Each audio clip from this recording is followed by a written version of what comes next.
Hi folks, this is Tony for A Minute to Midnight. Please make sure you subscribe to us at aminutemidnight.com. We also have Rumble, BitChute, YouTube and Apple Podcasts channels, but our primary place we want to send people to is our website, aminutemidnight.com. Also, A Minute to Midnight is run 100% by donations. I don't often do this, but I just want to say to people, like, it has been pretty much slower than usual. I really appreciate the small number of people that do donate to A Minute to Midnight, but if anyone else is able to help us at this point, that would be much appreciated. Can't keep this going without your help anyway. So I won't say any more about that, but please subscribe to us and remember, you know, we are run by donations. So I've got Leo Hohmann with me on the show today, and Leo, of course, is a pretty frequent guest on the A Minute to Midnight show. So welcome, Leo. We've got a little bit of a short recording today. It's Labor Day over there, so we'll keep this short. But yeah, the IRS buying up 40 caliber submachine guns. I seen an article on your homepage titled that. That's a pretty shocking way to start, that's for sure. Yeah, this article has gone pretty much viral in the United States in terms of the number of conservative websites that have picked it up and run with it, Tony. It's been going on for years, but people still aren't widely aware of it. I've run articles before about the IRS and other federal agencies, and it's not just the IRS. I mean, we're talking most of the federal agencies, whether they are in any way related to law enforcement or not, they're all arming up. And I've done articles in the past about this. The only thing really different about this one is it's a little bit more specific on what types of guns they're buying and ammunition. I've done articles on them buying millions of rounds of ammunition before. This all started under the Obama administration. He is the one who came up with the idea of creating a civilian army made up of federal agents who are heavily armed and trained in paramilitary tactics so that he would not have to rely on the U.S. military to intimidate Americans. The U.S. military really can't get involved in very much anyway. Most of the activities of the military are relegated to fighting wars, and we have a law called the Posse Comitatus law that it was actually, I think, a Supreme Court ruling where the military is really not supposed to be involved in any type of domestic law enforcement. Now, of course, if there's an emergency declared, they can get around that, but lacking any sort of real emergency, the military can't go out and intimidate American citizens like it does in many other countries. So it was he was the brainchild, or at least it happened during his administration. We don't know if it was his idea or just him implementing somebody else's idea, but it was really quite brilliant to arm up, you know, and militarize and weaponize the IRS, the U.S. Department of Agriculture, it's called the USDA, the Small Business Association, the Small Business Administration, it's called the SBA. Of course, the FBI has been militarized for many decades, but these are non-law enforcement agencies that we're talking about when we're talking about the Department of Agriculture and the IRS and the Department of Health and Human Services. All these agencies are buying guns and ammo. And we're not just talking about, you know, like a Glock handgun. You know, I could understand maybe the IRS agents having to arm themselves for self-defense with a handgun when they go to, say, knock on the door of somebody who is accused of tax evasion or something like that. But these weapons that they're buying now, they're not the type of weapons that you would buy for self-defense. We're talking about 40 caliber submachine guns. We're talking about flashbang grenades, tear gas, military vehicles, heavily armored military vehicles. So there's something going on here. I guess we could leave it up. My article really sort of leaves it up to the imagination as to what it is. But I don't think it's a stretch to say that something's getting ready to go down, and the federal government is aware of it, and they're going to use these arms on the American people some way, shape, or form. And they appear to be, like I said, offensive type weapons, not strictly a defensive weapon like a sidearm, a handgun, maybe some, what do you call it? Armored plates, bulletproof armored chest plates. I could understand something like that. But to be going out and buying submachine guns and Bradley, something that resembles a Bradley fighting vehicle, that the U.S. Army uses, these MRAP vehicles, that's really outside the bounds of what anyone would expect for normal federal government duty.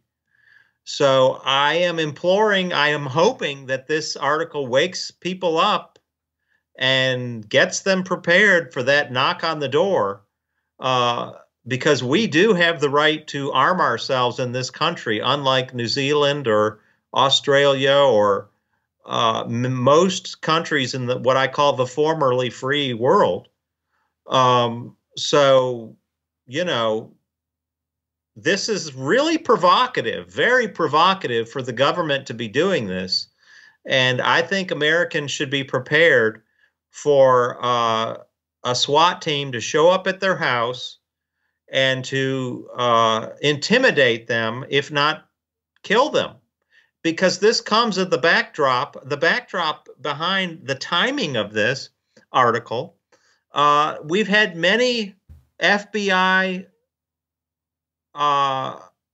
pre-dawn raids just over the last month. In the month of August, there's been 4 FBI pre-dawn raids on people's houses where they have killed the homeowner. And in at least one of the cases, one was a case of a Utah man who had written threats against President Biden on Facebook. But he was a 74-year-old man who could barely walk. He was obese and had to walk with a walker, like a cane. Yeah. And clearly did not have the ability to carry out his threats. But the FBI bashed down his door and executed him in cold blood in August. And that was followed about a week later by another case in Henderson, Tennessee, where a 100% disabled American veteran was executed by the FBI at his home. In that case, they threw flashbang grenades. They broke his windows and threw flashbang grenades with tear gas into the house. And when he came out, they shot and killed him. And they've not even told his family why they killed the man.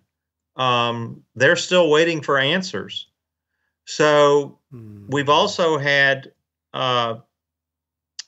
several people who protest outside of abortion clinics arrested by the FBI. And in one case, there was 4 or 5 defendants, and they were found guilty of violating the FACE Act. Now, the FACE Act is that stands for the Federal Access to Abortion Clinics, or something like that. It's a federal law that says that you cannot stand in a public sidewalk and confront a woman going into an abortion clinic to share the truth with her about abortion. If you do that, you will be and found guilty. You will be convicted of a felony and given 10 years in prison for doing nothing more than sharing with a woman your views on abortion. And so there was this group of people who were convicted under that federal law recently. And normally, once you're convicted, you're out on bail until they have a separate hearing on your sentencing. You have a sentencing hearing, several weeks or months later after you've been convicted of a nonviolent crime like that. Well, what happened, Tony, and this is a very significant turn of events in terms of how things are handled in this country. They treated them like violent felons, and they said, no, you're not going to be allowed to remain free on bail until your sentencing hearing. As soon as they were convicted, they were handcuffed and taken off to jail with no bond. And so crazy. The judge said that was justified because he considered this a, quote, crime of violence. Are you kidding me? Are you kidding me, Judge? A crime of violence to simply share your faith and share your opinion, maybe pray with a woman before she goes into this clinic. There is no violence involved there, none whatsoever. But this is the state of the American justice system right now. Yeah, that's really crazy. So another case, the food crisis is ramping up. So we have, that. And then what about the case of the U.S. Department of Agriculture that raided the Fisher Farm in Farmville, Virginia? Yes. Because that's another whole angle of, people that are trying to be self-sufficient are a threat, obviously. Right. Now, I don't know how much you know about the Amish, but yeah, I've seen them. They are a strictly nonviolent, pacifistic group of people who are united by their faith. Obviously, when I go to Pennsylvania, there's a lot of them there. So I've, the markets and all of that, you get talking to them. So I've met Amish. So they're very nice people. Yes. They're very peaceful people. Yep. And the federal government is going after them. Absolutely. This is the second case I've heard of in just the last few months of an Amish farm being raided and their milk or their cheese or their meat, whatever they produce, being confiscated and being shut down. I mean, this is how they make their living, is by selling fresh meats, fresh milk, and the like to the general public. And the U.S. government, and you're exactly right, I think they're going after the Amish because they are self-sustaining. Yes. And the whole idea of the globalists right now, in regard with the Great Reset and the World Economic Forum, they're trying to get us all dependent on the system. Yeah. Because as long as we're dependent on the system, we are what? We are controllable. We are governable. We can be intimidated. We can be coerced because we're addicted to the benefits of the system. And let's face it, there's a lot of conveniences to the modern fascist system, as I would call it. Yes, there's risks. You can have a SWAT team show up at your door because they don't like something you said or wrote on Facebook. But you can also get instantaneous money come out of a machine, spitting out of an ATM machine. You can log on to the internet and do everything online, and you can order things and they show up at your door. You don't even have to leave your house. You can play video games and watch porn and entertain yourself with all these digital vices, right? Yeah. And so uh, there's definite pluses and minuses to being involved and engaged and attached to the system. The Amish are a distinct group of people who have no connection to the system. They don't use electricity. They don't obviously have computers or cell phones or any of that. So that's what makes them a red flag. That's what makes them, the low-hanging fruit, I guess I would call it, for the government to attack and make an example of them. And so that's what they're doing.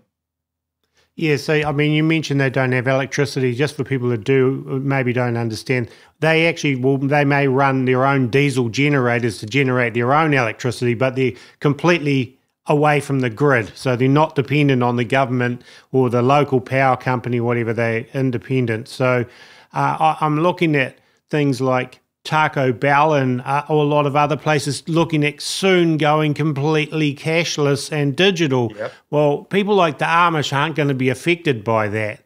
Right. But because the government, well, the World Economic Forum, the UN, etc., they want everyone dependent on that digital system. So people like the Amish and others then are a threat because they're outside of that and they don't like it. Yes. I think the Amish are a wonderful example for us. I don't agree myself with their pacifism, but I do admire the fact that they are independent from the state, independent from the big tech corporations, independent from even the utility companies. Yes. So they may be the model for Christians going forward when we have when the mark of the beast gets rolled out, Tony. We are going to have to become more like the Amish. I mean, there's no other way around it, and people need to prepare themselves mentally for that, mentally, physically, and spiritually. But most importantly, mentally, I think right now, we need to be coming to grips with that. And anyone who says, oh, no, that's too extreme and God would never want us to, do that, I don't think they're going to make it. I think they're going to take the mark of the beast.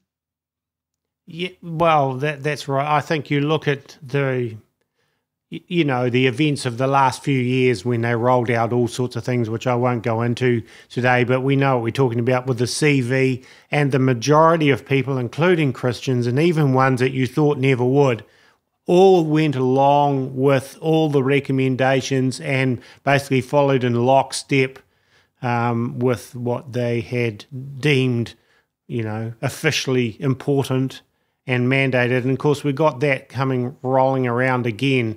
And I think, the future is going to see those same people will fold up again. I don't care how brave they sound now.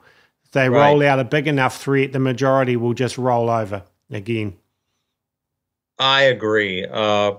Hopefully we can convert some of them over to our side and they'll stand their ground this time. But everybody has their line, and unfortunately, for some people, that line is, not very far from what the government wants them to do.